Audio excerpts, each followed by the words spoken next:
அடுத்தவர்களுக்காக வாழ்கிறேன். அடுத்தவங்களுக்காக நிழல் கொடுக்கும். அடுத்தவங்களுக்காக அந்த பழம், காய்கள், கொட்டைகள், கனிகள் எல்லாமே கொடுக்கும். அது அவங்களுக்காக வாழறது இல்ல.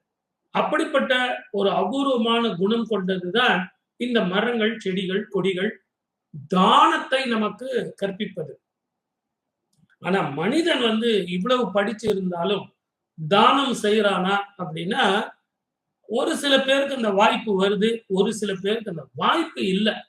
வாய்ப்பு இல்லாதவங்க தானம் செய்ய முடியல. ஆனா எல்லோராலயும் தானம் செய்யக்கூடியது, முடியக்கூடியது ஒண்ணு இருக்கு. அது என்ன தெரியுங்களா? அன்னதானம், வஸ்திரதானம், எல்லா தானம், கன்னிகா தானத்த விட மிகப்பெரிய தானம் என்ன தானம் அப்படின்னா, ரத்த தானம். உலகத்திலேயே ஜோதிடத்துல சொல்லப்பட்ட ஒரு ரகசியமானது.